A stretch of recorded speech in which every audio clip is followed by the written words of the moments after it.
प्यारे बच्चों नमस्कार। कैसे हो सभी? सभी मस्त हो, स्वस्थ हो, तंदुरुस्त हो, फिजिक्स पढ़ने के लिए उत्सुक हो? आइए बढ़ते हैं। लास्ट लेक्चर में जहां हमने छोड़ा था, हमने पढ़ा था कि रिफ्लेक्शन क्या होता है, प्लेन मिरर से रिफ्लेक्शन किस प्रकार हम स्टडी करते हैं, उसके क्या लॉज होते हैं, क्या क्या रूल्स जो है उनको हम फॉलो करते हैं और किस तरह से इमेज बनती है। आप सबने देखा, ऑब्जेक्ट जितनी डिस्टेंस पर होता है इमेज उतने ही डिस्टेंस पर बनती है। ऑब्जेक्ट जितना बड़ा होता है इमेज उतनी ही बड़ी होती है। यानी साइज में कोई चेंज नहीं होता है, डिस्टेंस में कोई चेंज नहीं होता है। इमेज जैसी सीधी की सीधी थी, ऑब्जेक्ट जैसा सीधा था इमेज भी सीधी बनती है, ऑब्जेक्ट उल्टा था तो इमेज भी उल्टी बनती है। मुंडी ऊपर है तो इमेज में मुंडी ऊपर दिखाई देगी, मुंडी नीचे की ओर है तो मुंडी नीचे की ओर दिखाई देगी। बस अंतर है तो मेरे प्यारे दोस्त, यदि लेफ्ट साइड में आपका कोई कंपोनेंट है यानी लेटरली इन्वर्टेड आपको दिखाई देता है, लेफ्ट हैंड राइट में दिखाई देता है, राइट हैंड लेफ्ट में दिखाई देता है, जो लेफ्ट का जो कान है वो राइट में दिखाई देता है, राइट का कान लेफ्ट में दिखाई देता है। बस इतना अंतर होता है। बाकी इमेज हूबहू आप जैसे दिखते हो वैसा का वैसा आपको प्लेन मिरर में दिखाया जाता है। आइए दोस्तों, अब हम इसका थोड़ा सा एडवांस्ड वर्जन पढ़ते हैं। एडवांस्ड वर्जन बोले तो स्फेरिकल मिरर। दोस्तों स्फेरिकल मिरर क्या क्या करामात दिखाते हैं, आप इसके बारे में अच्छे से जानते तो हैं। आपको मालूम है कि गाड़ी की जो हेडलाइट है, हेडलाइट क्या कमाल करती है। हाईवे पर चलती हुई गाड़ी जिसमें एक छोटा सा बल्ब लगा रहता है और वो हाई बीम लाइट में कन्वर्ट कर देता है। आप कितना करामात इसके बारे में जानते हैं? आइए ये कैसे होता होगा। ऐसे ही आपने देखा कि कोई ऐसा हिडन चौराहा है और वहां पर सामने से कोई गाड़ी आती है, उसके बारे में आपको कौन बताएगा? अरे प्यारे दोस्त, मिरर ही तो बताएगा। तो ये स्पेरिकल मिरर का कमाल है। स्पेरिकल मिरर का और बताइए क्या कमाल है। गाड़ी के साइड का मिरर किस तरह से हमें दूर तक का विजन बतला देता है, ये भी हमारे स्पेरिकल मिरर का ही कमाल है मेरे प्यारे दोस्त।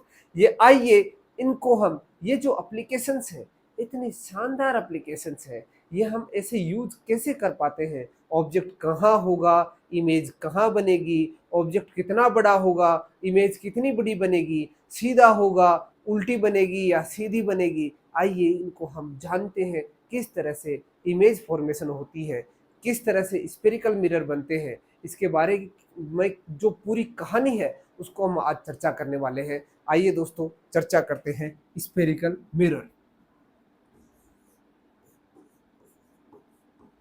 स्पेरिकल मिरर क्या होता है, नाम से ही अब आपको पता चल पा रहा होगा कि स्पेरिक ये जो मिरर है इसकी सरफेस स्पेरिकल होती है। क्या मिरर एक गोल गेंद की तरह हो सकता है? बिल्कुल भी नहीं। पर गोल गेंद जैसी आकृति से यानी एक स्पेरिकल शेप से हम इस मिरर को बना सकते हैं। मेरे पास एक कांच की एक बॉल है, स्पेयर ऑफ ग्लास,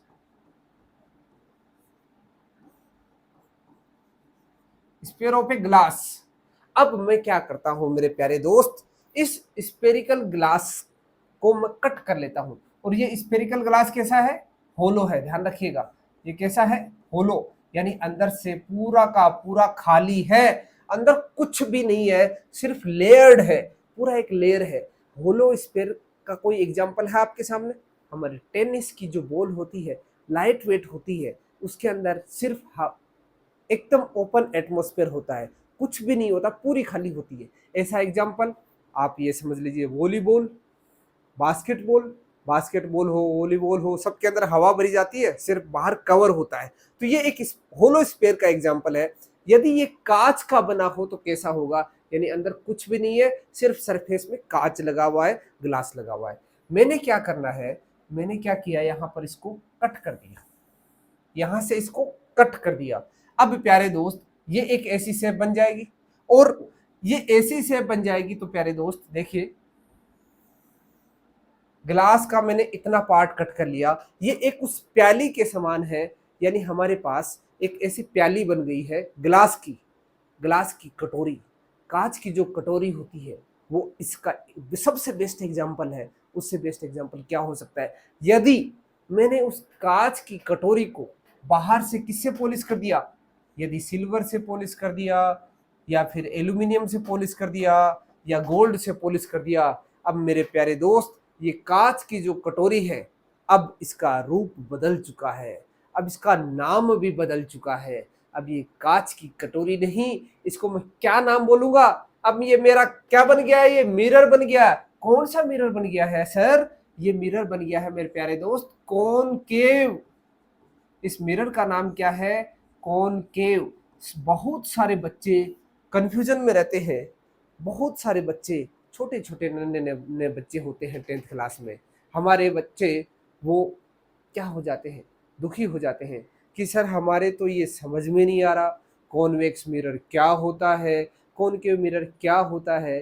बेटा ये रटने वाली चीजें नहीं है, हम कंफ्यूजन में हो जाते हैं। कॉन्वेक्स मिरर पढ़ लेते हैं, कॉनकेव मिरर पढ़ लेते हैं, बाद में सारा का सारा पूरा मिक्स हो जाता है, खिचड़ी बन जाती है। अब हम ये समझ नहीं पाते हैं कॉनकेव मिरर कैसा होता है, कॉन्वेक्स मिरर कैसा होता है। बिल्कुल भी आपको रटने की आवश्यकता नहीं है, इसके वर्ड में ही हिंट है, उसी से हम इसको याद कर सकते हैं। देखिए केव, केव का मतलब क्या होता है? गुफा। केव का मतलब क्या होता है प्यारे दोस्त? गुफा। गुफा के समान एक कटोरी को आप ऐसे रख लो तो ये एक तरह से गुफा हो गई ने, केव बन गई ने। अब इस केव को पीछे से पॉलिश कर दिया, यानी अब इधर वाला पार्ट हम काम ले रहे हैं, पीछे वाला पार्ट काम में नहीं ले रहे। इधर वाले पार्ट में हम जो भी हमारा मिरर यानी हमारी तरफ जो ऐसी गुफा दिख रही है और इसमें हम हमारा इमेज देख रहे हैं, आप ये समझ लीजिए ऐसे मिरर को हम क्या कहेंगे? Concave mirror. अब आइए कॉनकेव मिरर से इमेज कैसे फॉर्म होती है इसके बारे में जानते हैं। मिरर बन गया, किस तरह से बना? एक ग्लास की बोल थी, उस ग्लास की बोल को मैंने कट कर लिया, एक ही ग्लास की प्याली बन गई। ग्लास की प्याली के आउटर सरफेस पे मैंने सिल्वर पॉलिश कर दिया, एल्यूमिनियम की मेटेलिक एक लेयर चढ़ा दी। अब ये एक मिरर बन गया। अब ये मिरर बन गया, अब मैं इसके अंदर में मेरा चेहरा देख सकता हूं, पर अब जो चेहरा देखने वाला हूं प्यारे दोस्त, उस चेहरे में कुछ बदलाव है। जैसे आप दिखते हो वैसा उसके अंदर बिल्कुल भी नहीं दिखने वाला है। यानी आप जितनी साइज के हो, आप कितनी लेंथ के हो, आपकी हाइट कितनी है, आप कितने मोटे तगड़े हट्टे गट्टे हो, आप पतले दुबले हो, आपको वैसा हूबहू उसके अंदर अब नहीं दिखने वाला है। अब आपके हूबहू जो शक्ल है उसमें कुछ परिवर्तन होने वाला है। आइए वो परिवर्तन किस प्रकार होने वाला है, यानी अब हम जानने वाले हैं कि इससे इमेज फॉर्मेशन कैसे होता है। इमेज फॉर्मेशन से पहले कुछ टर्मिनोलॉजी है, उसको हम समझते हैं। दोस्तों मैंने एक प्याली नुमा एक ऐसा मिरर ले लिया, यानी कांच ले लिया, पीछे से मैंने इसकी पॉलिश कर ली, यानी ये क्या है? Polished surface.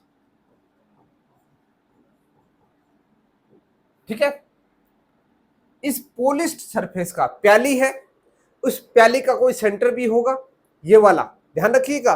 प्याली के सेंटर दो तरीके के होंगे, एक तो जिस ग्लास से ये मिलकर बना है, यानी इसका ये वाला सेंटर होगा, यानी इधर इसको मैं डॉट डॉट डॉट बढ़ाऊं तो एक स्पेयर बन जाएगा। स्पेयर का जो सेंटर है इसका नाम क्या होता है? Centre of curvature. ये एक कर्वेचर है और उसका क्या हो जाएगा? Centre of curvature. एक नाम तो आपको याद हो गया, ये तो आप सभी पहले से पढ़ते आए हो, सेंटर ऑफ कर्वेचर कहलाता है। इस पूरी प्याली का, प्याली के अंदर आप कुछ डालते हो तो वो सबसे पहले कहां पर जाके टिकता है? उसके पेंदे में जाके टिकता है।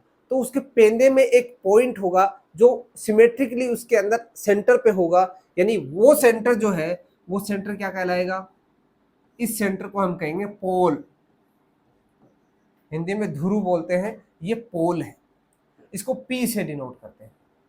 एक बात ये भी याद होगी, पोल किसे कहते हैं?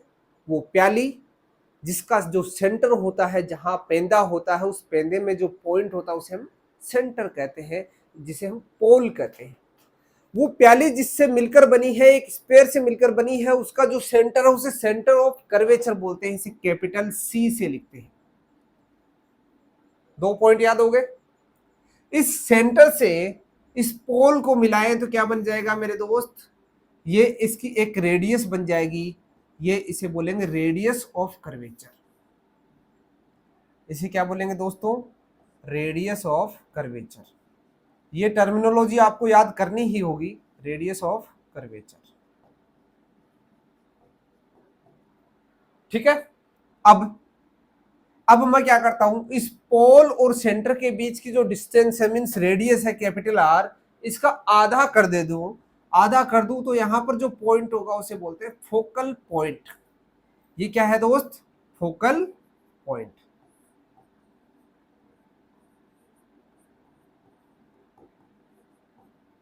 इन तीनों पॉइंट्स को मिलाकर एक यदि लाइन ड्रॉ कर दे तो पूरी एक लाइन जो ड्रॉ होगी, इस लाइन को कहते हैं प्रिंसिपल एक्सिस।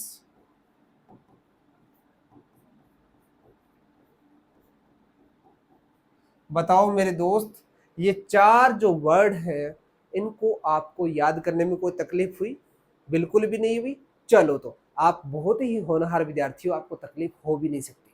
देखो, ये आपको चार वर्ड याद हो गए, ये बार बार रिपीट होंगे, बहुत बार रिपीट होंगे। लेंस भी पढ़ेंगे वहां पर भी आएगा, मिरर पढ़ रहे हैं, कॉनकेव मिरर पढ़ रहे हैं, इसमें भी है, कॉन्वेक्स में भी आने वाले हैं। तो इसलिए आपको ये बार बार रिपीट होने वाले हैं, तो आपको याद ऑटोमेटिकली हो जाएंगे, आपको वैसे भी टेंशन लेने की आवश्यकता नहीं है। बस समझना है कि किस तरह से सेंटर ऑफ कर्वेचर कहां पर होगा, फोकल पॉइंट कहां पर होगा, पोल कहां पर होगा, ये इसकी स्फेरिकल सरफेस है, प्रिंसिपल एक्सिस कहां से जा रही होगी, ये आपको सारी बातें ध्यान में आ गई। ये सारा का सारा चीजें हो गई। फोकल जो पॉइंट है और उससे पोल के बीच की जो डिस्टेंस है, इस डिस्टेंस को स्मॉल एफ से रिप्रेजेंट किया जाता है और ये होती है फोकल डिस्टेंस। इसे क्या बोलते हैं, फोकल डिस्टेंस। ये भी याद होगी। तो इस तरह से ये 4-5 वर्ड हो गए, इनके बारे में हम डेफिनेशंस वगैरह लिख लेते हैं, एक एक की डेफिनेशन लेते हैं। पहले centre of curvature.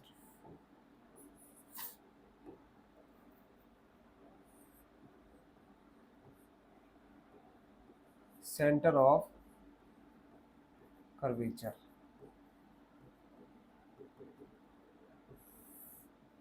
A point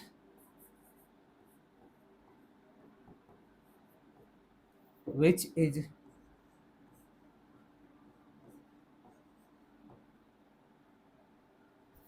a point which is situated at the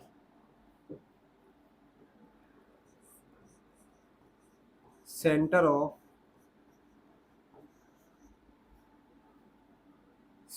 curved surface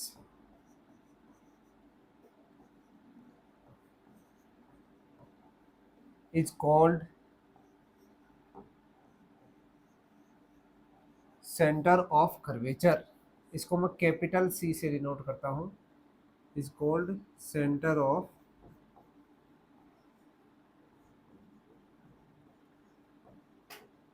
curvature. It is denoted by capital C. इतनी बात क्लियर होगी। चलो तो नेक्स्ट डेफिनेशन की ओर चलते हैं। फोकल पॉइंट, फोकल पॉइंट से पहले चलते हैं पोल।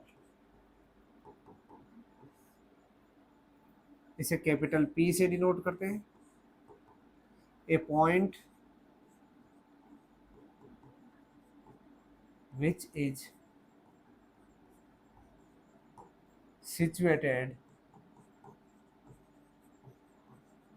at the center of surface। Surface के सेंटर पे होता है उसे हम पोल बोलते हैं।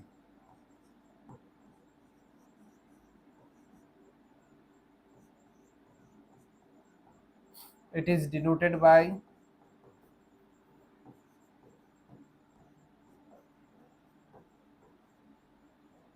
कैपिटल पी, ठीक है।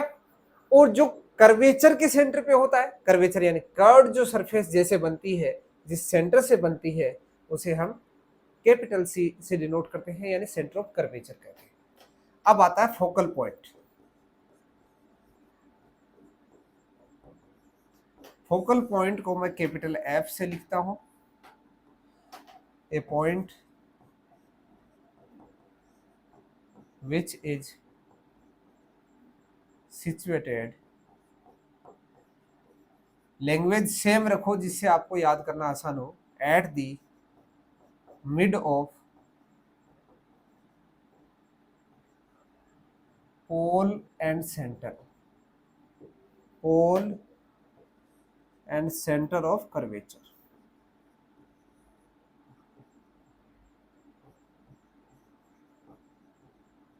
is called focal point. It is denoted by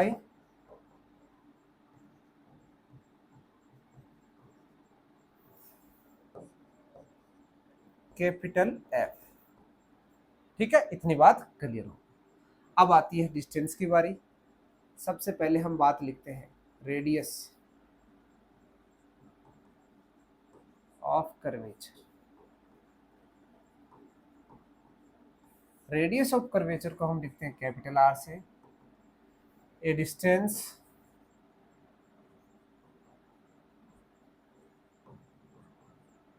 between pole and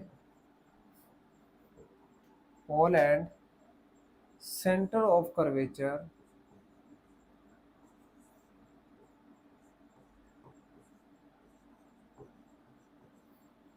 is called radius. It is denoted by capital R. Next आती है definition focal length. Small F से रिप्रेजेंट करते हैं ए distance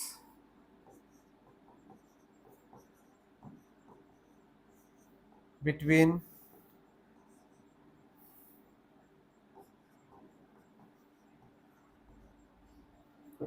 focal point and all is called focal length. It is denoted by small f's. इतनी बात clear है। चलो एक लास्ट डेफिनेशन और बचती है, principal axis.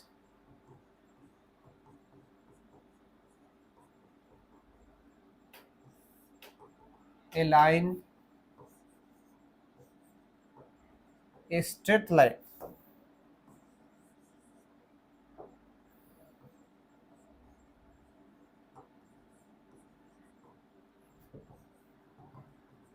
pass through the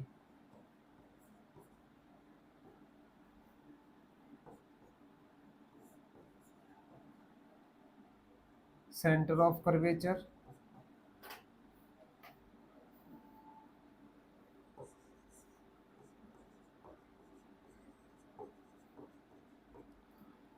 focal point and pole is called principal axis.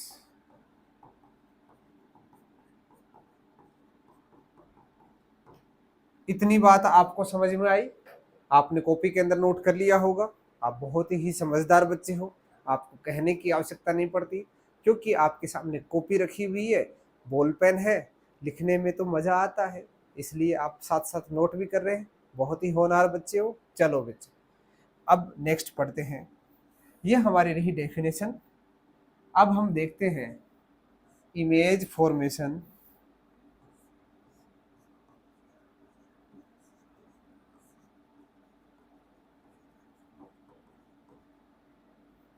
Using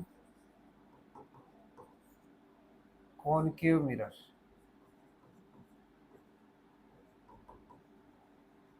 दोस्त, यदि आपने इस टॉपिक को अच्छे से कर लिया, मेरी गारंटी है आपको आगे आने वाले टॉपिक में बहुत मज़ा आने वाला है, क्योंकि ये थोड़ा सा लेंदी रहेगा टॉपिक, पर इसमें हमें आनंद आने वाला डेफिनेटली। देखो, सबसे पहले मैं दोबारा कॉनकेव मिरर बनाता हूँ। इसके मैंने पीछे पॉलिश कर दी। दिखने में मेरे को ये एक सिर्फ आर्क लगती है और इसके पीछे पॉलिश है, सिंपली ऐसे लग रही है। और 2D में हम देखें तो हमें ऐसे एक लाइन ड्रॉ कर दिया और इसके पीछे से हमने पॉलिश कर दी, पर ऐसा नहीं है। मैं आपको बार बार कह रहा हूं, ये हमारी कांच की प्याली है। समझ रहे हो आप बात? कांच का बोल है और उस बोल के पीछे हमने पॉलिश कर रखी है, यानी हमारी एक चम्मच है। और चम्मच जिससे हम खाना खाते हैं, पूरी की पूरी एक एक स्पेरिकल शेप में है। आप ये समझ लीजिए, वो पूरा स्पेरिकल शेप है, उसका थोड़ा सा कट कर लिया पार्ट हमने, तो उससे हम फोटो देखना चाह रहे हैं, यानी हम हमारी इमेज बनाना चाह रहे हैं। कैसे बनेगी वो जानते हैं। उससे पहले मैं आपको बताऊं कि इमेज के लिए हमें पोजीशंस को मालूम होना जरूरी है। तो मैंने पॉइंट यहाँ क्या क्या डिफाइन किया, यहाँ पोल होगा, यहाँ इसका सेंटर होगा, यहाँ इसका फोकल पॉइंट होगा। और दोस्तों, इधर इनफाइनाइट होगा, इधर भी क्या होगा, इनफाइनाइट होगा। इस कांच के पीछे कोई पॉइंट नहीं होगा। आप ये दिमाग में बिल्कुल भी मत लेकर आना, क्योंकि न तो इधर सेंटर होता है और न ही यहाँ पर फोकल पॉइंट होता है। क्योंकि ये जो मिरर बनता है, ये एक स्पेयर से बनता है। स्पेयर को कट करते हैं, स्पेयर का सेंटर डेफिनेटली इधर होगा, और सेंटर और पोल के बीच का जो मिड पॉइंट होता है उसे फोकल पॉइंट बोलते हैं। तो ये तीनों पॉइंट्स, यानी पोल तो इसके सेंटर पे हो जाएगा, और ये इधर हो जाएगा, ये इधर हो जाएगा, यानी कॉनकेव मिरर के इधर होंगे सारे के सारे पॉइंट्स। यदि कॉनकेव मिरर को आपने ऐसे बनाया हो तो कॉनकेव के मिरर के इधर होंगे सारे पॉइंट्स, और इसके पीछे कोई भी पॉइंट नहीं होगा, यानी इनफाइनाइट को छोड़कर बाकी बीच में एक पूरा रेंज है। उस रेंज को हम यहाँ पर कवर करने वाले हैं। तो ये दोस्तों,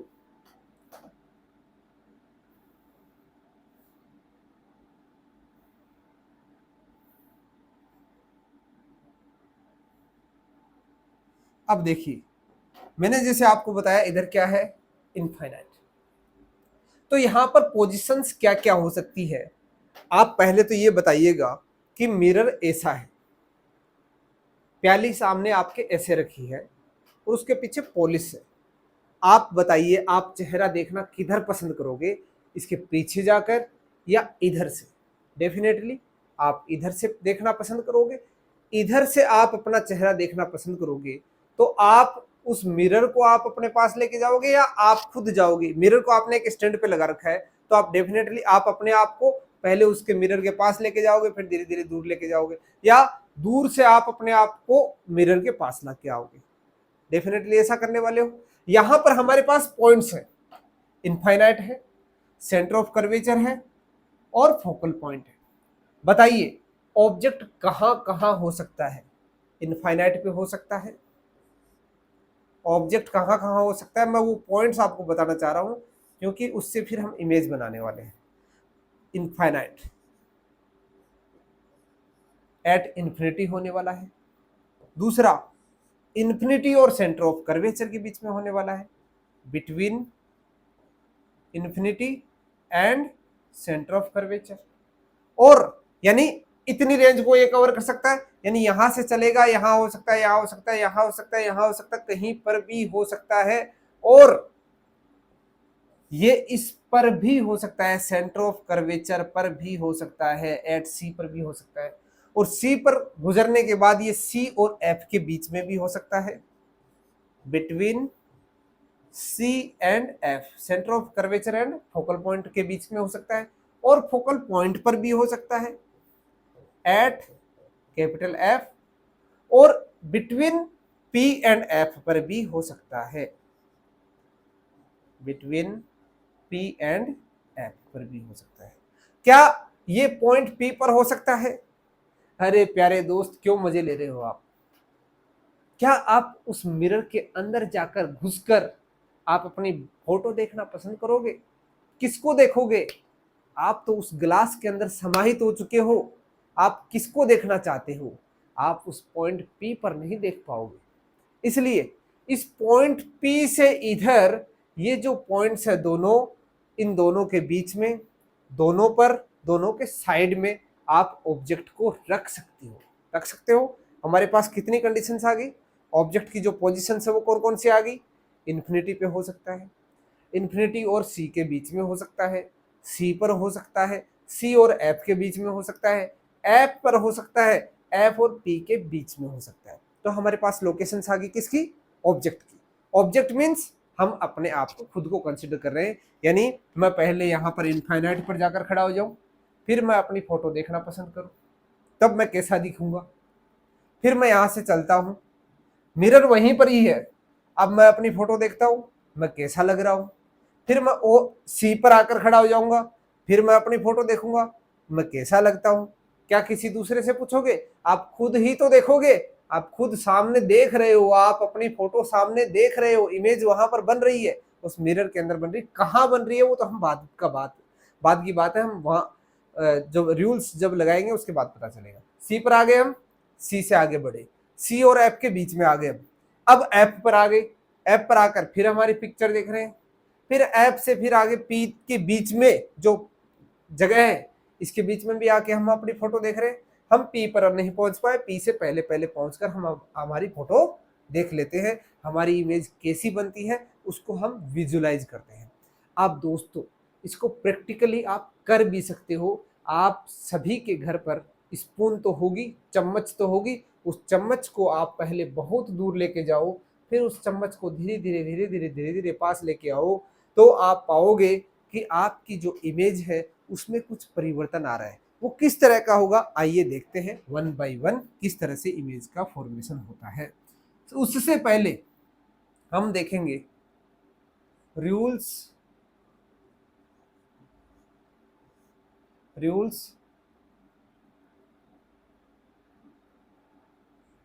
to follow reflection from a concave mirror.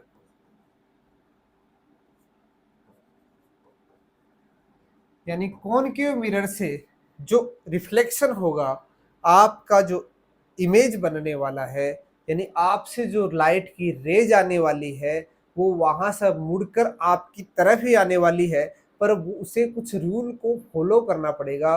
उन रूल्स को फॉलो करेगी तभी उस रेज से, लाइट रेज से आपको एक इमेज बनती हुई दिखाई देगी। आइए वो रूल्स क्या क्या है।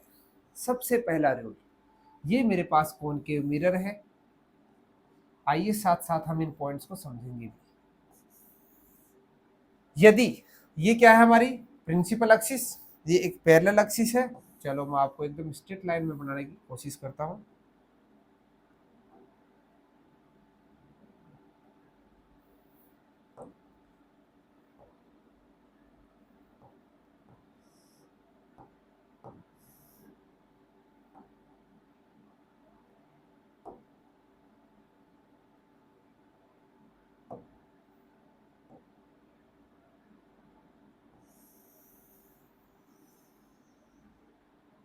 ये लो साहब, ये एकदम स्ट्रेट हो गई। चलो जी, ये क्या है, पोल, और ये है प्रिंसिपल एक्सिस।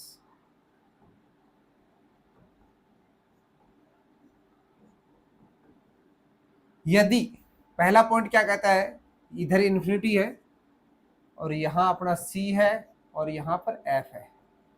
यदि लाइट रे इस प्रिंसिपल एक्सिस के पैरेलल आए, लाइट रे इस प्रिंसिपल एक्सिस के क्या आए, पैरेलल आए, तो मेरे दोस्त क्या होगा,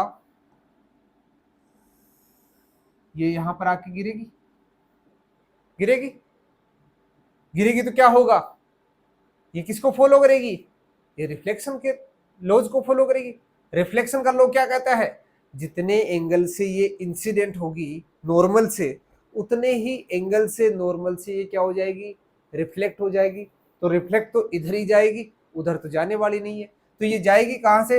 ये कहता है कि जब वो रिफ्लेक्ट होगी तो वो जाएगी डेफिनेटली एक पॉइंट से, और वो पॉइंट क्या होगा? फोकल पॉइंट होने वाला है मेरे दोस्त। ये लो, फोकल पॉइंट से जाएगी। ये बात क्लियर हो गई? ये आएगी जब पैरेलल, जाएगी किधर से? फोकल पॉइंट से। ठीक है, एक लो तो ये एक रूल, तो ये रूल है। लोज तो दो ही है रिफ्लेक्शन के, इंसिडेंट एंगल रिफ्लेक्टेड एंगल के इक्वल है। Angle I is equal to angle R. Incident ray, reflected ray and normal are always in the same plane. जो मैंने आपको समझाया था, एक पेपर है, पेपर पे तीनों ड्रॉ होंगे इजीली। ठीक है, अब पॉइंट ऑफ इंसिडेंसी है। पॉइंट ऑफ इंसिडेंस पर आपने हमें क्या बनाना है? एक नॉर्मल बनाना है। और नॉर्मल क्या होगा मेरे दोस्त? क्योंकि नॉर्मल से ये इंसिडेंट एंगल बनाने वाली है, तो नॉर्मल क्या होगा?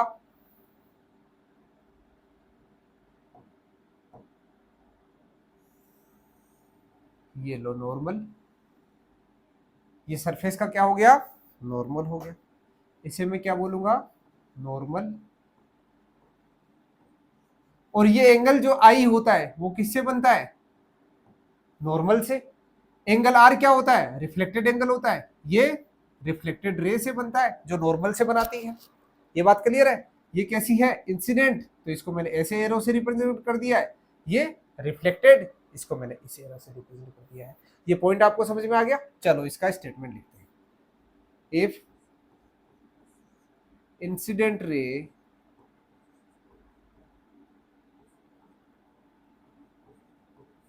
is parallel to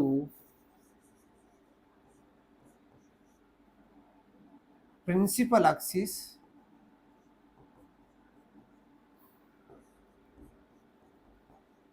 then reflected ray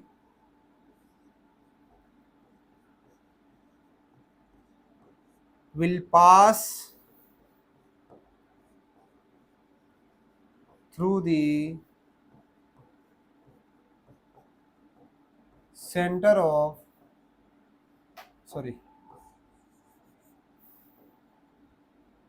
focal point.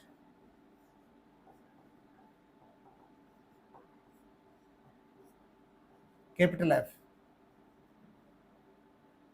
ये पॉइंट आपने नोट कर लिया? आगे बढ़े, सेकेंड रूल को जाने। चलो बेटे, सेकेंड रूल को पढ़ते हैं। सेकेंड रूल क्या कहता है? पहले सेकेंड रूल का अपने डायग्राम बनाते हैं। और ये रहा हमारा कॉनकेव मिरर, इसके पीछे ये रही पोलिस, और ये रही इसकी प्रिंसिपल एक्सिस।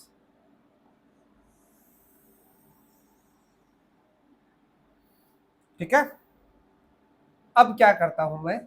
यहां पर एक रे इंसिडेंट कराता हूं। कहां से कराता हूं? पहले वाले का रिवर्स केस। पहले वाले का रिवर्स केस क्या? यहां पर इसका क्या? फोकल पॉइंट, ये इसका सेंटर ऑफ कर्वेचर, और ये इसका इन्फिनिटी, और ये इसका पॉइंट। पहले वाले में पैरेलल आ रही थी, फोकल पॉइंट से जा रही थी। अब मैं फोकल पॉइंट से ला रहा हूं तो पैरेलल चली जाएगी। इसको तो आपको याद करने की ज्यादा आवश्यकता नहीं पड़ेगी।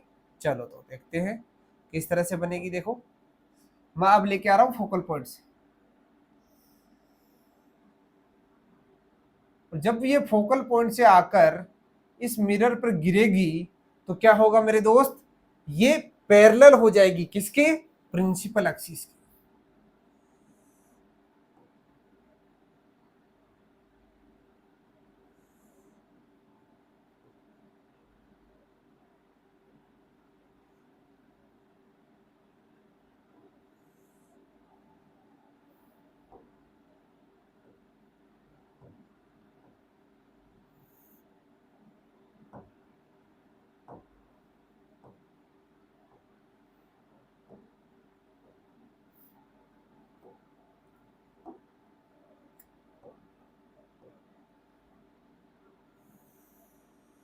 ये प्रिंसिपल एक्सिस की क्या क्या होगी दोस्त?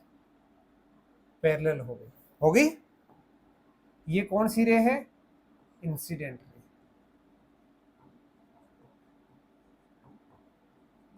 ये कौन सी रे है?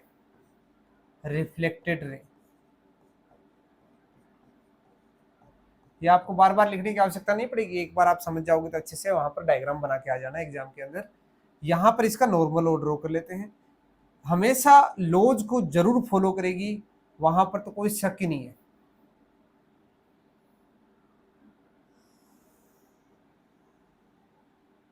लॉज कौन सा है?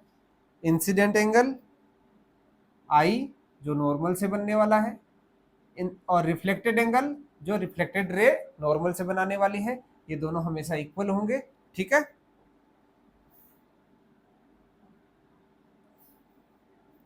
ये हमारा फोकल पॉइंट है। क्लियर है? तो हमारा दूसरा पॉइंट क्या है? समझ में आ गया बात आपको?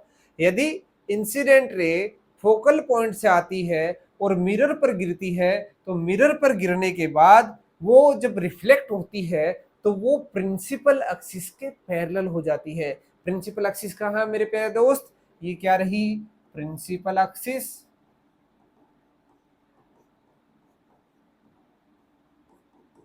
ये बार बार वर्ड आएगा तो आपको डेफिनेटली याद हो जाएगा। और इसके क्या होगी? ये पैरेलल होगी, यानी हमेशा इसके बीच की जो डिस्टेंस है वो क्या रहेगी? सेम रहेगी। तो आप इस तरह से बना के आ जाओगे। चलो तो इसका स्टेटमेंट लिखते हैं। If the incident ray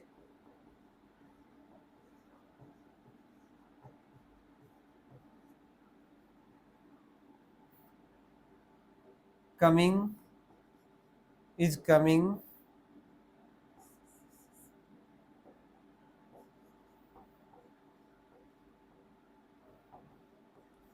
through the focal point, then the reflected ray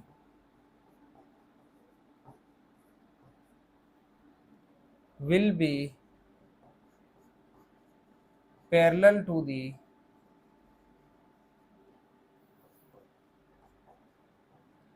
principal axis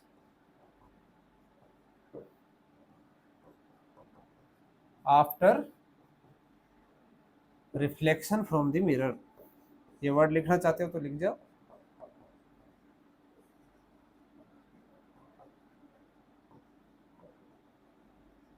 concave mirror की बात कर रहे हैं, यानी यदि इंसिडेंट रे फोकल पॉइंट से पास आती है, फोकल पॉइंट से पास होकर मिरर पे गिरती है, तो आफ्टर रिफ्लेक्शन वो प्रिंसिपल एक्सिस की क्या हो जाएगी दोस्त?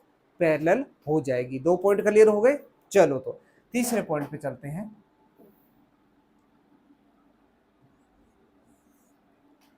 तीसरा पॉइंट कहता है, देखो ये मिरर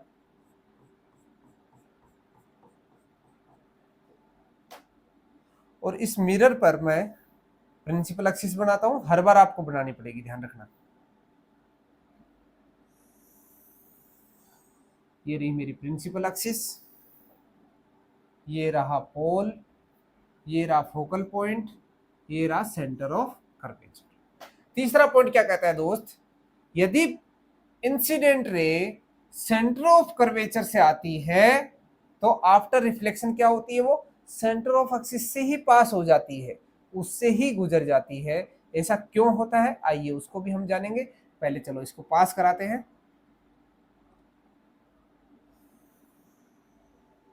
ये आई इनफाइनाइट से और सेंटर ऑफ एक्सिस से आई, तो centre of curvature, sorry axis नहीं, सेंटर ऑफ कर्वेचर से आई तो सेंटर ऑफ कर्वेचर से ही वापस चली गई। यानी ये मुड़कर न तो पैरेलल जाने वाली है, न फोकल पॉइंट से जाने वाली है, न इधर जाने वाली है, न इधर जाने वाली है। ये इधर आई, वापस इसी रास्ते से वापस चलेगी। जैसे मेरे प्यारे दोस्त, आप स्कूल जिस रास्ते से जाते हो उसी रास्ते से वापस अपने घर आ जाते हो, क्योंकि आप बहुत ही प्यारे बच्चे हो, होनहार बच्चे हो। आपको पेरेंट्स की अच्छी गाइडेंस मिलती है, आपको कहीं पर भी भटकने की आवश्यकता नहीं है। आइए दोस्त, ऐसा ही होता है इस तीसरे रूल के अंदर। तो आपने जान लिया होगा।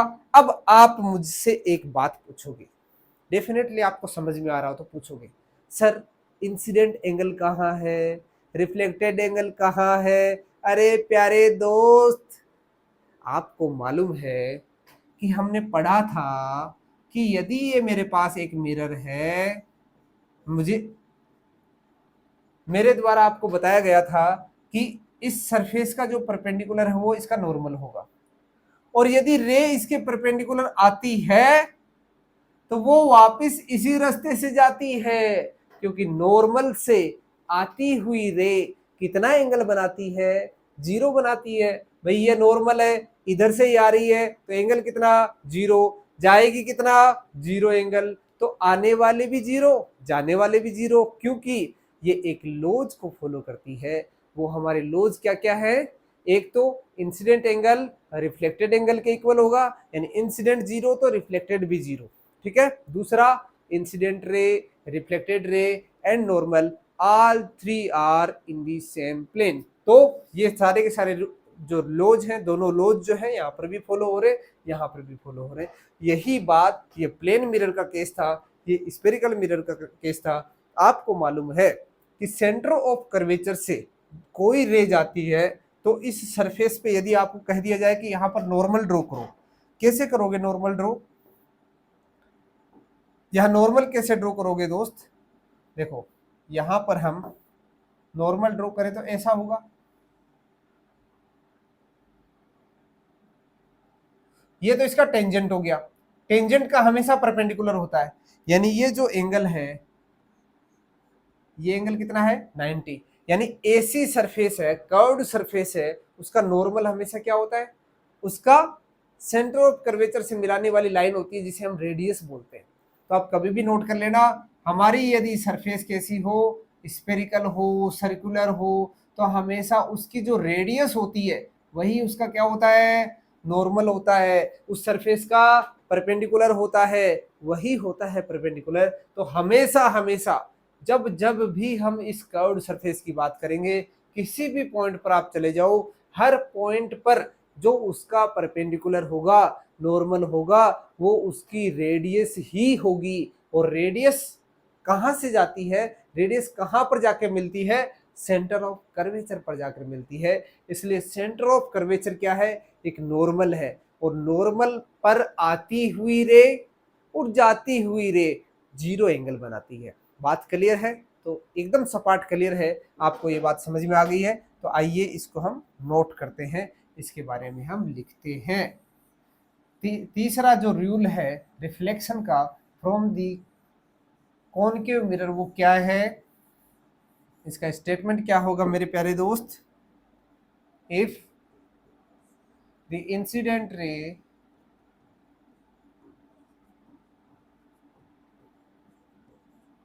Is coming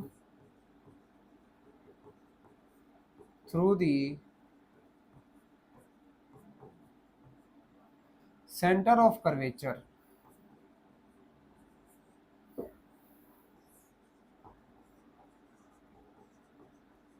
then reflected ray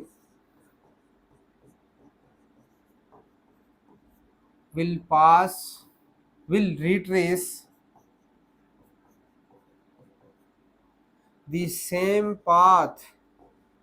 आपको ऐसे लिखने की आवश्यकता ही नहीं है कि ये वापस सेंटर ऑफ कर्वेचर से जाने वाली है। आप जस्ट एक वर्ड लिख दीजिए, रिट्रेस। रिट्रेस यानी उसी रास्ते से वापस जाने वाली है आफ्टर रिफ्लेक्शन। ठीक है, तो ये रूल हो गया तीसरा। आइए चौथा रूल और लिखते हैं। यहां पर 4 रूल होते हैं कॉनकेव मिरर से रिफ्लेक्शन के, ऐसे ही कॉन्वेक्स से भी 4 होते हैं। चारों रूल उसके लिए भी पढ़ेंगे, पर चारों हूबहू तो नहीं है, थोड़ा सा चेंज है, इसलिए मैं आपको अलग बताने का ज्यादा प्रयत्न करता हूं, क्योंकि एक साथ भी हम बता सकते हैं पर उसमें थोड़ा सा चेंज है, तो हम चेंज अलग पढ़ेंगे तो ज्यादा आनंद आएगा। ये रहा मेरा कॉनकेव मिरर, और इसकी बनाने वाले हम प्रिंसिपल एक्सिस।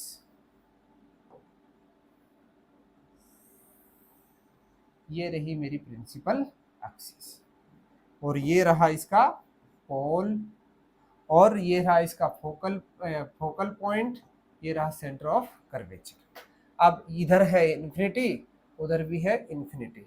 होता क्या है, ये इंसिडेंट रे यदि कहां पर इंसिडेंट होती है, देखो अब कौन कौन से पॉइंट आ गए, पहले तो आप ये नोटिस करो कौन कौन से पॉइंट हमारे पास आ गए। हमारे पास सेंटर ऑफ कर्वेचर से रे आ गई, फोकल पॉइंट से रे आ गई, प्रिंसिपल एक्सिस के पैरेलल आ गई। अब कौन सा पॉइंट बच गया, अरे सर पोल बच गया, पोल। चलो तो इस पोल को भी गुड़ा देते हैं, गिरा देते हैं, क्या होता है इसका भी, इस पोल को धाराशायी कर देते हैं। ये लो भैया पोल, तुम्हारे पर ये रे को इंसिडेंट कराता हूं, तो इसको क्या कर दे, रिफ्लेक्ट कर दे। अरे सर आपने कहा और हमने कर दिया, हमें ज्यादा सोचने की जरूरत कहाँ है मेरे प्यारे दोस्त। चलो तो ये मेरी रही इंसिडेंट रे, ये रही मेरी रिफ्लेक्टेड रे, ये रहा मेरा नॉर्मल से इंसिडेंट एंगल, ये रहा मेरा रिफ्लेक्टेड एंगल। सर आपने ही तो बताया था हमेशा नॉर्मल क्या होता है, उस पॉइंट पर जो रेडियस होती है वही तो होती है। तो इस पॉइंट पर यदि इंसिडेंट हो रही है तो इस पॉइंट पर इसकी रेडियस क्या बनेगी, यही तो बनेगी। तो इससे जो एंगल आई बन रहा है वही क्या बनेगा, आर बनेगा। ये इंसिडेंट है, ये रिफ्लेक्टेड है, बार बार लिखो तभी याद होंगी ये सारी की सारी चीजें। ये इंसिडेंट रे, ये रिफ्लेक्टेड रे। आपको चारों के चारों डायग्राम बनाने हैं, चारों के चारों सेंटेंस लिखने हैं, तभी आपको एग्जाम में पूछ ले कि आप ये बताइए rules for the reflection from a concave mirror, आपको राइट डाउन करने हैं। तो आप ये चारों पॉइंट लिखने हैं, चारों डायग्राम बनाने हैं, तो बेटे आपके नंबर कोई नहीं काटने वाला। और आपको यदि ये चारों डायग्राम बनाने आ गए तो मेरी गारंटी है आपको इससे इमेज फॉर्मेशन कि आप कहाँ पर हो, इमेज कहाँ बनने वाली है, आपको बहुत अच्छे से समझ में आने वाला है। और यदि ये चारों रूल आपको समझ में नहीं आए तो मेरे प्यारे दोस्त पहले उसको समझो, फिर आगे बढ़ो, क्योंकि आपके दिमाग का विकास अभी नहीं हुआ है। आपको और रिवीजन की आवश्यकता है, तभी आगे के पॉइंट आप कर पाओगे। तो प्यारे दोस्त क्या होगा देखो यहां पर, चलो यदि if the incident ray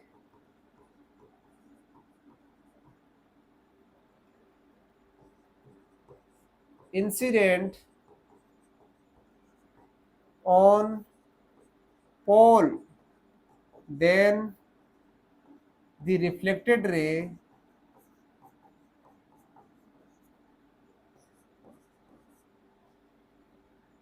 will reflect on the other side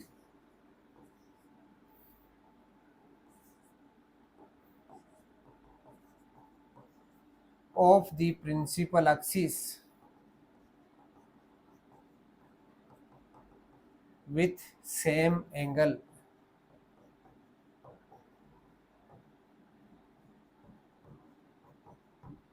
यानी इंसिडेंट रे इधर आ रही है, जितने एंगल से वो प्रिंसिपल एक्सिस से, जितने एंगल से वो इंसिडेंट होती है उतने ही एंगल से प्रिंसिपल एक्सिस से दूसरी साइड वो क्या हो जाती है मेरे प्यारे दोस्त, रिफ्लेक्ट हो जाती है। ये रहे मेरे चार रूल, एक बार फिर आपको मैं रिवाइज करा देता हूं। पहला रूल था कि यदि प्रिंसिपल एक्सिस के रे पैरेलल आ रही है तो वो फोकल पॉइंट से जाती है।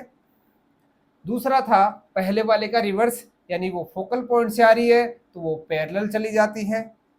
तीसरा पॉइंट, वो यदि सेंटर ऑफ कर्वेचर पर आती है तो सेंटर ऑफ कर्वेचर से ही चली जाती है। और लास्ट पॉइंट है, यदि वो पोल पर इंसिडेंट होती है तो वो दूसरी साइड, प्रिंसिपल एक्सिस के दूसरी साइड उतने ही एंगल पर रिफ्लेक्ट हो जाती है। चारों पॉइंट याद हो गए, एकदम टकाटक हो गए। चलो तो अब फटाफट इमेज फॉर्मेशन को हम देखते हैं, हम किस तरह से इमेज को फॉर्म करते हैं। तो अब देखते हैं image formation from the concave mirror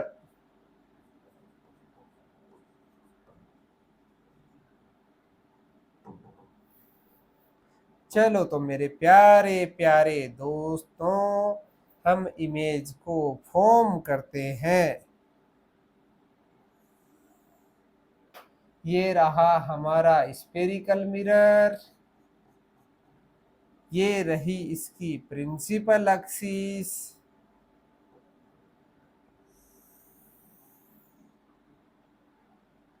और ये रहा इसका पोल, ये रहा इसका फोकल पॉइंट, ये रहा इसका सेंटर ऑफ कर्वेचर, ये रहा इन्फिनिटी।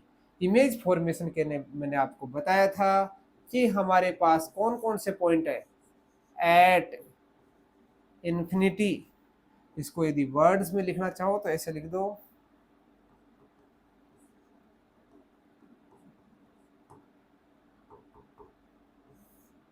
इन्फिनिटी पर एक हमारे पास ऑब्जेक्ट है, और उस ऑब्जेक्ट को यहाँ लिखना, ऑब्जेक्ट एट इन्फिनिटी।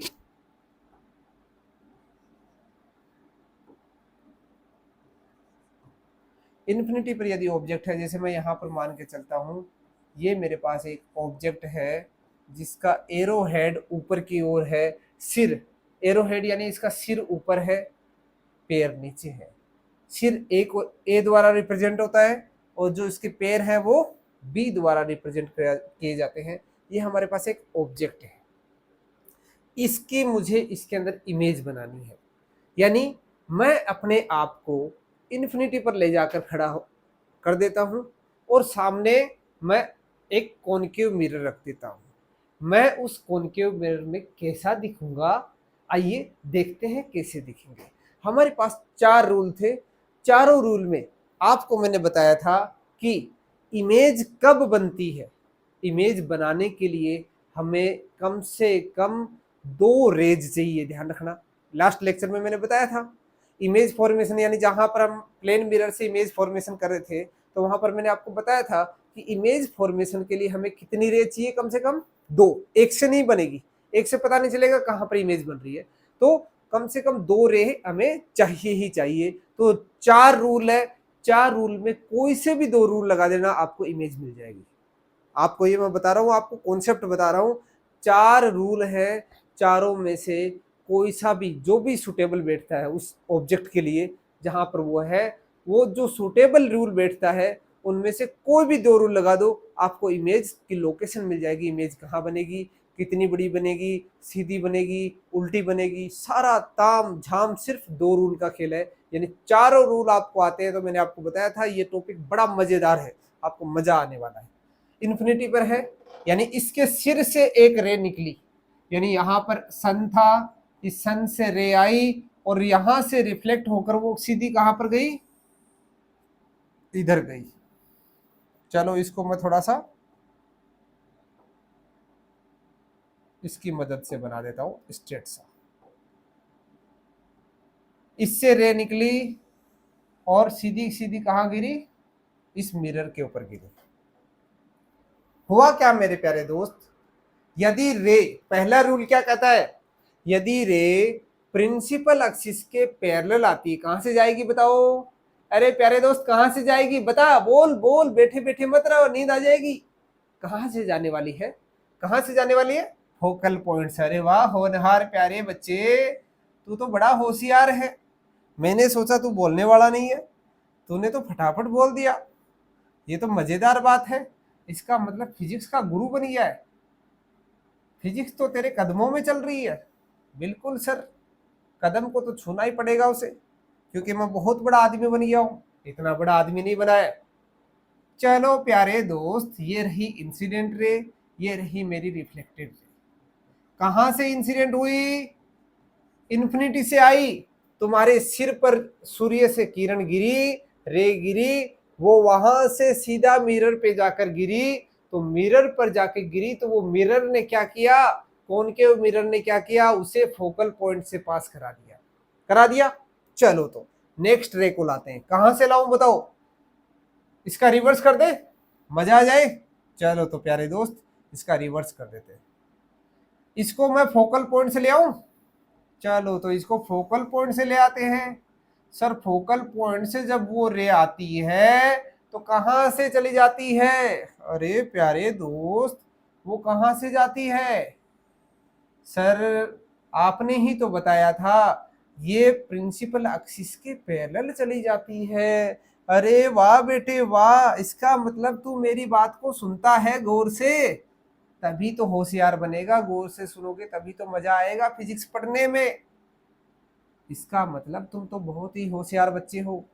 मैंने क्या कहा था मेरे प्यारे दोस्त, जब रे इंसिडेंट होती है और वो रिफ्लेक्ट होती है, और ऐसे ही कोई दूसरी रे इंसिडेंट होती है, वो भी रिफ्लेक्ट होती है, यदि दोनों का कहीं मिलन हो जाता है, मिलन होते ही दोस्तों क्या होता है, वहां पर इमेज फॉर्मेशन हो जाता है। इमेज फॉर्मेशन, बताइए जाने वाली रे कौन कौन सी है? एक तो ये रही, एक ये रही। दोनों का मिलन बिंदु कहाँ है? कहाँ पर मिल रही है एक दूसरे से? अरे सर यहाँ मिल रही है, आपको दिख नहीं रहा क्या? मेरे को तो दिख रहा, मैं तुम्हें पूछ रहा हूँ कहाँ मिल रही है? यहाँ पर ही तो मिल रही है। चलो तो यहाँ क्या बना दूं? इसकी इमेज बना देता हूँ। अरे प्यारे दोस्त, बन गई ना इमेज। होनहार प्यारे विद्यार्थियों, ये रही इसकी इमेज। इसका सिर तो नीचे की तरफ आ गया, पहले ऊपर था, देखने पर ये तो नीचे आ गया। अरे सर आपने क्या कर दिया? मुझे तो आपने उल्टा कर दिया। आपकी पैर उसको ऊपर कर दिया, सिर को नीचे की ओर कर दिया। मैंने नहीं किया, इस मिरर ने कर दिया। कौन से मिरर ने? कौन के मिरर ने? मैंने आपको बताया था ना, जादू है जादू। जादू आपको दिखने वाला है। कौन के मिरर क्या करता है मेरे प्यारे दोस्त? कौन के मिरर पर यदि कोई इनफाइनाइट से ऑब्जेक्ट रखा हुआ है और उससे रे इंसिडेंट होती है, तो उसकी इमेज कहाँ बनाता है? यहाँ पर बनाता है। कहाँ पर? Between centre of curvature and focal point. अरे ये थोड़ा सा गड़बड़ होगी भी,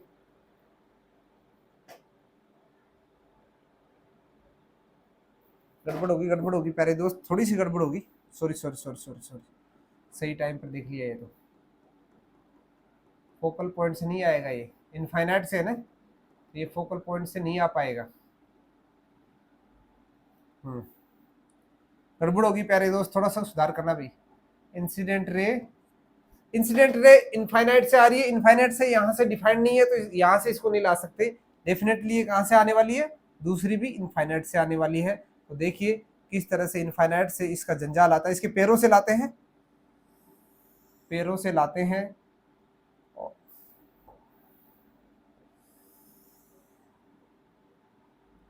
इसको भी कहाँ से पास करा देते हैं?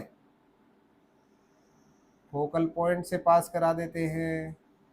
सर आप ऐसे करो, यहाँ से भी ले आओ। बिल्कुल ले आता हूँ मेरे प्यारे दोस्त, यहाँ से भी लाऊंगा तो यहाँ से ही जाने वाली है। सर आप इधर से भी ले आओ, इधर से भी ले आया तो प्यारे दोस्त रिफ्लेक्शन के बाद फोकल पॉइंट से जाने वाली है।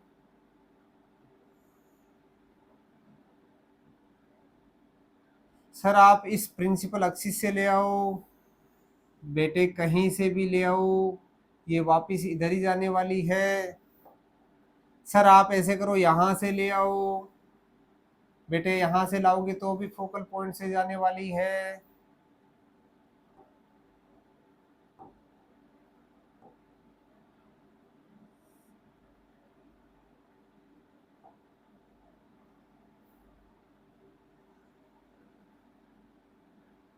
मजा आ रहा है? आनंद आ रहा है? ड्राइंग बनाए कई दिन हो गए, बहुत बनाओगे, क्योंकि ये चैप्टर जो ऑप्टिक्स का है, इसमें ड्राइंग का ही खेल है, डायग्राम का ही खेल है। थ्योरी रटने वाली ज्यादा नहीं है इसमें। जितना डायग्राम बनाओगे उतनी फिजिक्स आपकी अच्छी होने वाली है। तो यहाँ पर आप समझ रहे होंगे, ये सारी की सारी इंसिडेंट रे है, और ये सारी की सारी इंसिडेंट रे है, और ये जब इसके पैरेलल आती है, हमेशा कहाँ पर जाके मिलती है? फोकल पॉइंट पर। बताओ मेरे प्यारे दोस्त, इमेज कहाँ पर बनी? चलो आप बताइए, ऑब्जेक्ट कहाँ पर था? सर ऑब्जेक्ट इन्फिनिटी पर था। इमेज कहाँ बनी? At focal point. कैसी बनी?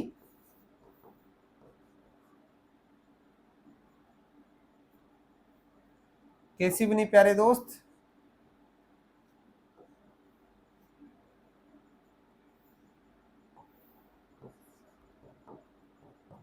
पॉइंट, पॉइंट बना कि नहीं बना, इसका सिर कहाँ पैर कहाँ हमको दिख ही नहीं रहा, ऊपर की तरफ है कि नीचे की तरफ है, बिल्कुल भी दिखाई नहीं दे रहा। तो इसका कैसा इमेज बना, पॉइंट साइज बन गया। ठीक है, और क्या बताऊँ आपको, इरेक्टेड है इन्वर्टेड है वो तो यहाँ से हमें अंदाजा नहीं लग रहा, तो वो हम कुछ बता भी नहीं पाएंगे। रियल है या क्या नाम वर्चुअल है, तो ऑब्वियसली कैसी इमेज है, रियल इमेज है।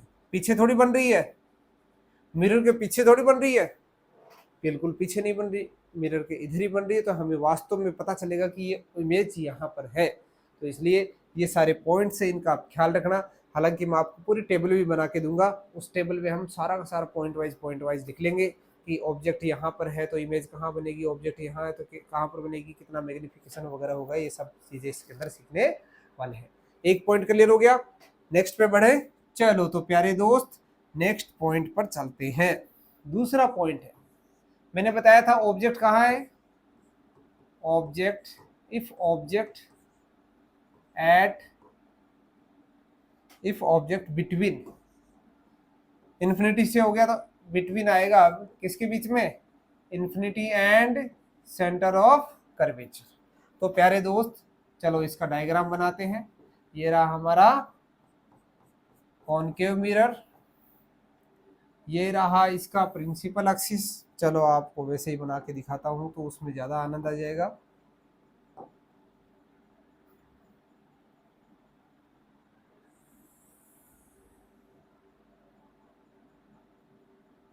ऑब्जेक्ट कहाँ रखता हूँ मैं, ये रहा इन्फिनिटी, ये रहा सेंटर ऑफ कर्वेचर, ये रहा फोकल पॉइंट, इन दोनों के बीच में, तो यानी ये ऑब्जेक्ट को मैं यहाँ रख दूँ, ये रहा ए ये रहा बी।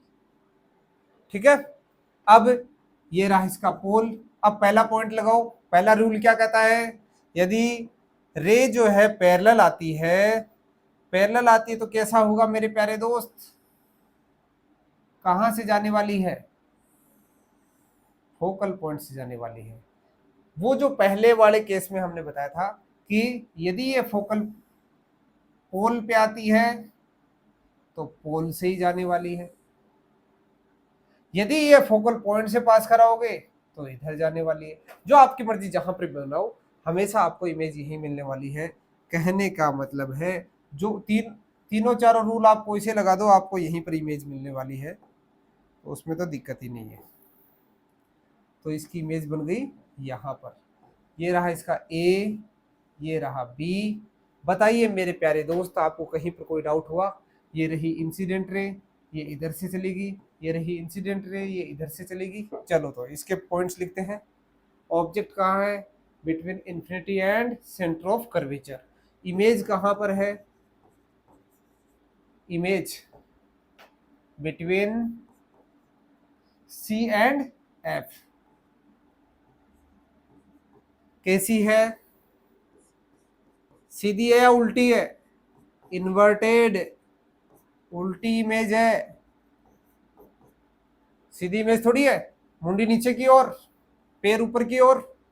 ठीक है, और साइज, साइज का खेल तो हम बाद में देख लेंगे, चलो साइज तो आपको मिरर फॉर्मूला बताऊंगा उसके बाद बता दूंगा।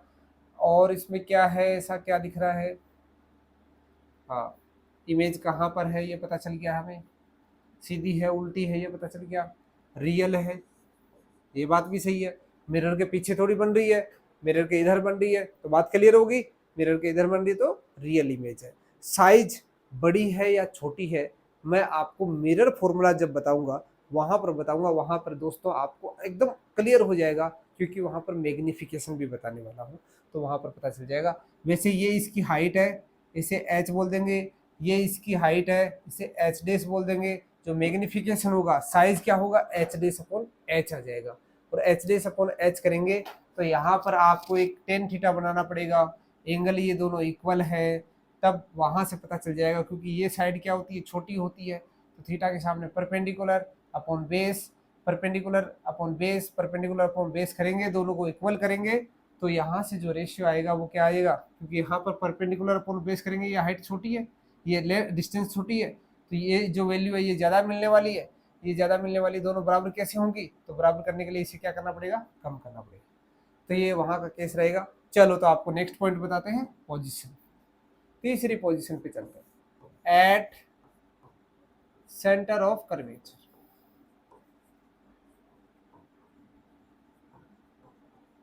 यानी कैपिटल सी। देखो प्यारे दोस्त, यहां यदि आपको डायग्राम बनाने आ गए तो ये समझ लो आपको ये टॉपिक बहुत अच्छे से आ गया है। चलो तो ये रही इसकी प्रिंसिपल एक्सिस, ये रहा इसका pole, focal point, centre of curvature. Centre of curvature पर मैं क्या बना देता हूं, मेरा ऑब्जेक्ट ए बी। पहला पॉइंट, पहला रूल क्या कहता है कि सर आप क्या करो, इससे पैरेलल लाइन लाओ, कहां से गुजार दो, इसके फोकल पॉइंट से गुजार दो। सर आप क्या करो, या तो पोल से लाओ और उस पोल से उतने ही एंगल से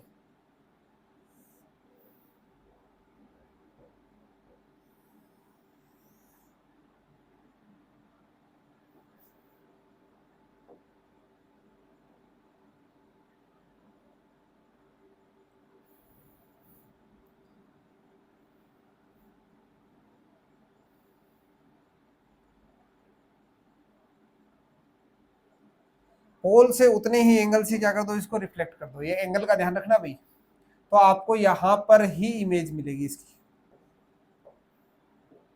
ठीक है। ये हमारी रिफ्लेक्टेड, ये इंसिडेंट, ये इंसिडेंट, ये रिफ्लेक्टेड। दोनों रूल आपको समझ में आ गया। पैरेलल आई, फोकल पॉइंट से चलेगी, पोल पे आई, पोल से उतनी एंगल से रिफ्लेक्ट होगी, जहां पर दोनों का मिलन हुआ वह क्या बन गया, इसका इमेज बिंदु मिल गया, इमेज मिल गया। तो अब ये इसकी हाइट एच है, इसकी एच डेस है। तो बताइए ऑब्जेक्ट कहां पर था, एट सी कर्वेचर पे था, इमेज कहां पर बनी, at C centre of curvature पर ही बनेगी। साइज यहां पर सेम आती है। पहले वाले में आप यदि लिखना चाहो तो लिख लेना, यहां साइज क्या होती है, ऑब्जेक्ट से छोटी आती है। यहां पर साइज जो है lesser than, smaller than, smaller than,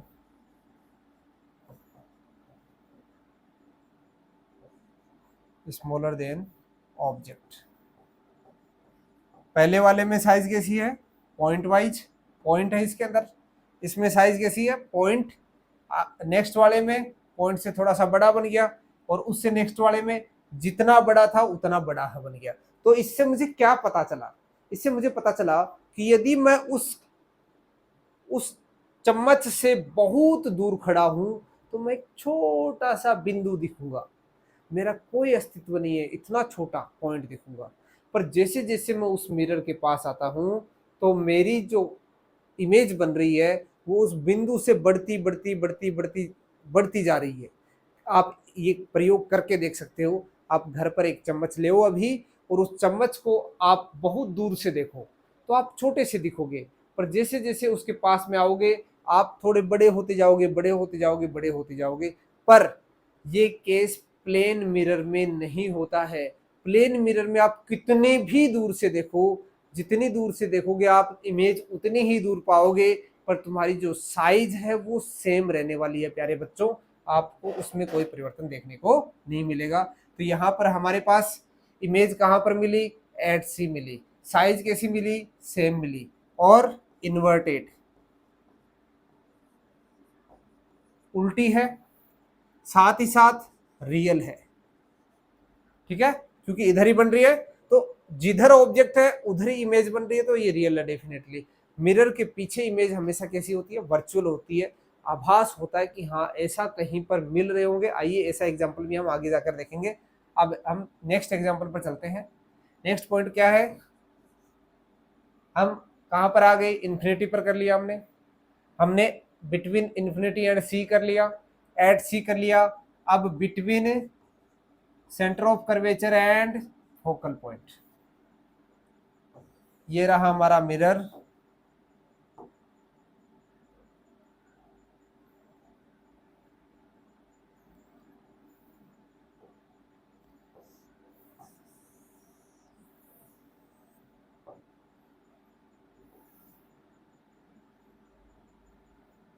और ये रही इसकी प्रिंसिपल एक्सिस। और क्या करता हूं मैं, ये रहा इसका सेंटर ऑफ कर्वेचर, ये रहा इसका फोकल पॉइंट, ये रहा पोल, ये इसके पीछे पोलिस। मैं अब रखता हूं बिटवीन सी एंड एफ। बताओ मेरे प्यारे दोस्त, यदि मैंने इसको बिटवीन सी एंड एफ रख दिया और यहां से रे पैरेलल आई, तो कहां से जाने वाली है, फोकल पॉइंट से जाने वाली है सर। और यदि ये रे पोल पर गिरी तो भी सर क्या बड़ी बात है, वापिस ऐसे ही जाने वाली है। एंगल सही नहीं बन रहा अभी, थोड़ा सा इसको एंगल सही बनाना पड़ेगा।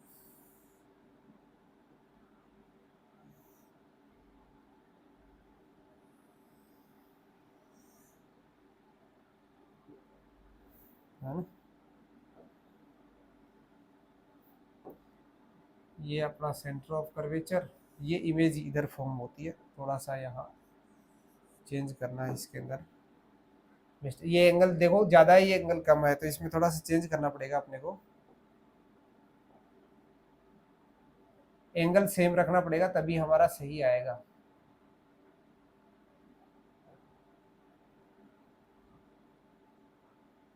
आपके पास तो क्या होगा, प्रोटेक्टर होगा, उससे देख लेना, ठीक है।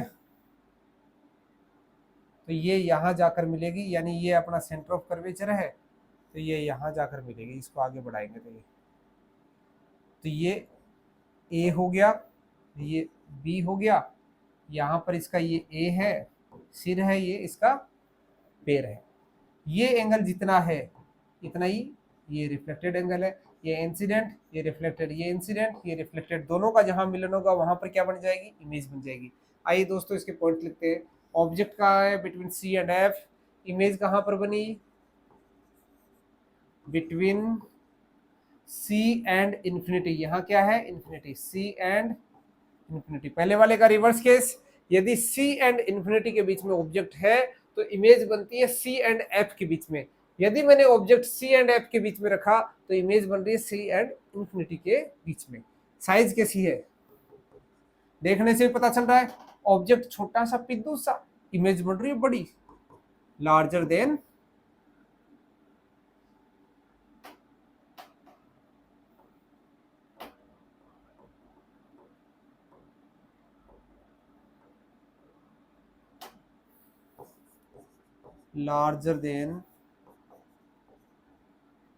ऑब्जेक्ट। कहां पर बन रही है ये हमने पता कर लिया, साइज पता कर ली, और कैसी है, इन्वर्टेड एंड रियल। मिरर के इधर ही बन रही है तो ये सारे रियल है। चलो नेक्स्ट पॉइंट और देखते हैं। ऑब्जेक्ट एट एफ, सी और एफ के बीच में आ गए, अब एफ पर आ गए। एफ पर आते हैं, देखो कैसा बनेगा, इसके पीछे की पोलिस। अब यहां से हम गुजारते हैं क्या, प्रिंसिपल एक्सिस, और अब हम ऑब्जेक्ट रखते हैं फोकल पॉइंट पर। तो मैं फोकल पॉइंट यहां मान के चलता हूं। तो फोकल पॉइंट से जब लाइट, चलो इसको बाद में बनाएंगे, पहले पॉइंट्स लिख देता हूँ। ये पोल है इसका, ये फोकल पॉइंट है, ये सेंटर ऑफ कर्वेचर है। ऑब्जेक्ट को मैंने रखा फोकल पॉइंट पर, फोकल पॉइंट के पैरेलल आती है तो फोकल पॉइंट से ही जाती है, फोकल पॉइंट के पैरेलल आती है, फोकल पॉइंट से ही जाती है। फोकल पॉइंट से पोल पर गिरती है तो क्या होती है, क्या होती है मेरे दोस्त, यहां से इतनी ही एंगल से रिफ्लेक्ट हो जाती है। बताइए मेरे प्यारे दोस्त, ये क्या कभी मिलने वाली है, ये तो दोनों पैरेलल आ रही है, एक दूसरे के पैरेलल आ रही है, ये कभी नहीं मिलेंगी। दो लाइनें जब पैरेलल चलती हैं, न तो इन्फिनिटी पर इधर जाके मिले, इन्फिनिटी पर जाकर मिलती है, यानी ऑब्जेक्ट कहां पर है, ऑब्जेक्ट यदि एफ पर है तो इमेज कहां पर है, इन्फिनिटी पर है। साइज कैसी है, बहुत बड़ी बनने वाली है मेरे दोस्त, वेरी लार्ज। उल्टी है या सीधी है, ये देखो, ये ए था ऊपर, ये बी नीचे, ए नीचे जाएगा, यानी इन्वर्टेड। उल्टी बन गई। और रियल है या इमेजिनरी, वर्चुअल है या रियल है, रियल है, ऑब्वियसली इधर ही बन रही है तो रियल ही होगी। ठीक है, तो ये रहा पॉइंट्स। अब लास्ट पॉइंट आता है, दमदार पॉइंट आता है, मजेदार पॉइंट आता है, और इसमें हमें बहुत कुछ सीखने को मिलने वाला है। ये रहा हमारा कॉनकेव मिरर। प्यारे प्यारे नन्हे नन्हे बच्चों, ये रही इसकी प्रिंसिपल एक्सिस, और ये रहा इसका पोल, ये रहा फोकल पॉइंट, ये रहा सेंटर ऑफ कर्वेचर, ये रहा इन्फिनिटी, ये रहा इन्फिनिटी। अब बताइए प्यारे दोस्त, ऑब्जेक्ट कहाँ रखूं मैं, यहाँ पर रख दूं, ये ए ये बी। इस ऑब्जेक्ट से मैं क्या लेके आऊं, पैरेलल रे लेके आओ सर। पैरेलल रे लेके आया, कहाँ से जाने वाली है, फोकल पॉइंट से जाने वाली है सर, चली गई। अब मैं दूसरी रे कहाँ लेके आऊं, पोल पर ले आओ, जहां आपकी मर्जी है, या सेंटर ऑफ कर्वेचर पर ले आओ, ले आओ तुम्हारी मर्जी है। सेंटर ऑफ कर्वेचर से लाओगे तो वापस सीधी वे से जाने वाली है। ठीक है, आप पोल पे ले आओ, पोल पर तो ला नहीं ले आएंगे क्या, ले आएंगे। पोल पर लाएंगे तो दोस्तों इतने ही एंगल से क्या होने वाली है, ये इधर जाने वाली है। ये जितना एंगल बना है ये दोनों इक्वल है, यानी इधर आई इधर जाने वाली है। अब बताओ मेरे प्यारे दोस्त, ये कहाँ मिल रही होगी, ये तिरछी लाइनें ऐसे है, ये किधर मिलेगी, मेरी तरफ मिलेगी या आपकी तरफ मिलेगी, ऐसा मैंने बना दिया। दो रेज है, ये कहाँ मिल रही होगी बताओ। ये तो कॉमन सेंस की बात है, छोटा सा बच्चा भी बता देगा। यदि ऐसे मैंने हाथ बना रखा है, यानी ऐसे कोई दो लाइन बना रखी है, वो कहाँ जाके मिलेगी, वो इधर जाके तो मिलेंगी, क्या वो मेरी तरफ जाके मिलेंगे, बिल्कुल नहीं ना। तो ये जो रेज है वो ऐसे है, ये कहां पर मिलेंगी, ये इधर नहीं मिलने वाली हैं, ये इधर मिलेंगी, और पीछे तो जाएंगी नहीं। क्या रेज इस मिरर को पार करके जाएंगी, बिल्कुल भी नहीं। तो फिर क्या हुआ, ये तो झोल हो गया सर, बहुत बड़ा झोल हो गया। मिरर के अंदर रे तो पीछे नहीं जा सकती, लाइट तो पीछे नहीं जा सकती। हमें क्या करना पड़ेगा, इमेजिन करना पड़ेगा, हमें गेस करना पड़ेगा कि ये लाइनें पीछे कहीं मिल रही होंगी। आइए इनको हम पीछे की ओर बढ़ाते हैं, ऐसे इनको पीछे ले जाते हैं, पीछे ले जाते हैं, इसको भी पीछे ले जाते हैं। इमेजिन करते हैं दोस्तों, रियल में नहीं जा रही हैं, ये इधर जा रही हैं रियल में, पर ये ऐसे फैल रही हैं। और इमेज फैलने से नहीं बनेगी, दोनों के मिलने से बनेगी, मिलन बिंदु पर मिलेंगी। और हम इन्हें कहाँ मिलाएं, तो हमें ऐसा आभास होता है, हम इसको इमेजिन करते हैं कि ये ऐसे फैल रही हैं, तो ये कहीं ना कहीं जाके पीछे जाके मिल रही होंगी, यानी पीछे से शुरू हो रही होंगी। तो ये जहां पर मिलती है वहां पर प्यारे प्यारे नन्हे नन्हे बच्चों, वहां पर क्या बन रही है, इमेज बन रही है, ए डेस बी डेस बन रहा है।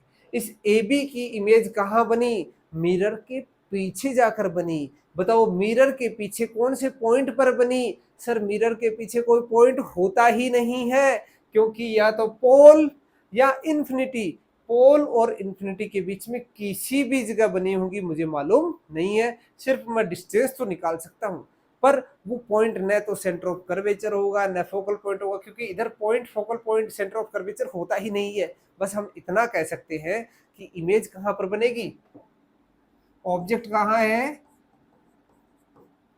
Between F and P. Image कहां है, बिहाइंड दी मिरर। बताओ सीधी है या उल्टी है, सीधी है सर।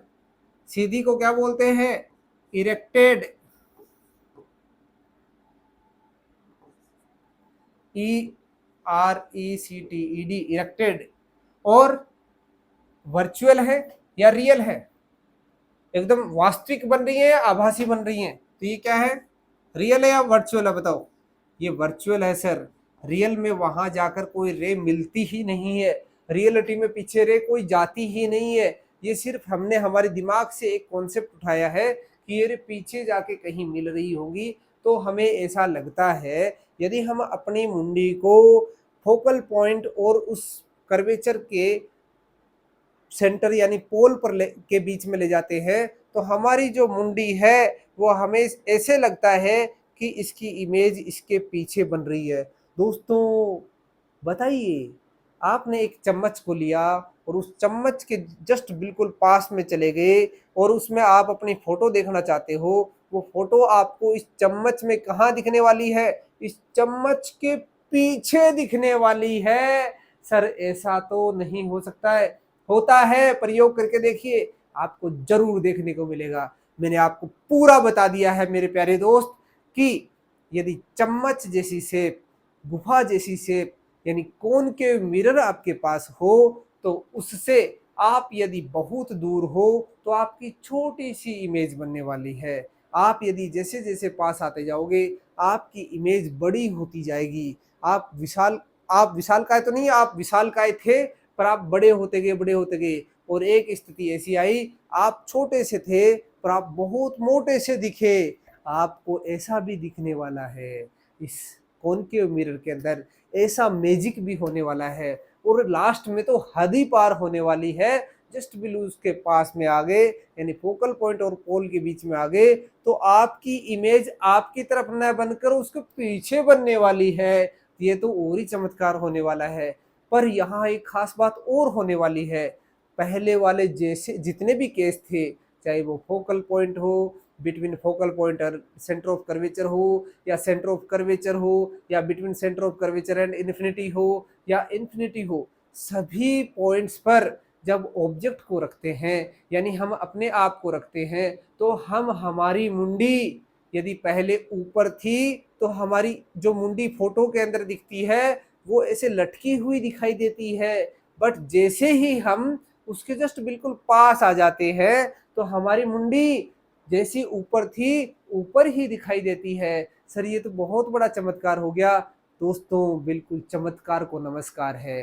तो आइए, आप घर पर बैठे हो, घर पर आप एक स्पून को उठाइए, चम्मच को उठाइए और उसमें अपनी फोटो देखिए और इस करामात का, इस चमत्कार का आनंद लीजिए, इस करामात का आनंद लीजिए, आपको मजा आ जाएगा। ये रहा कॉनकेव मिरर का शानदार सा टॉपिक। आपको बहुत आनंद आया होगा। दोस्तों आनंद आया तो आप लाइक तो कर सकते हो और सब्सक्राइब कर लिया हो तो ठीक है, नहीं तो आप सब्सक्राइब भी कर लीजिए, आपको और आनंद आ जाएगा। आपको मैं ऐसे शानदार शानदार टॉपिक्स को शानदार अंदाज में पढ़ाने वाला हूँ। आप अपने दोस्तों के बीच में शेयर कीजिएगा, उनको भी आप इस आनंद की अनुभूति दिलाइएगा। आपको बहुत शानदार शानदार टॉपिक को मैं अच्छे अंदाज में कराने वाला हूँ। आपका जय हिंद, शुक्रिया, नमस्कार।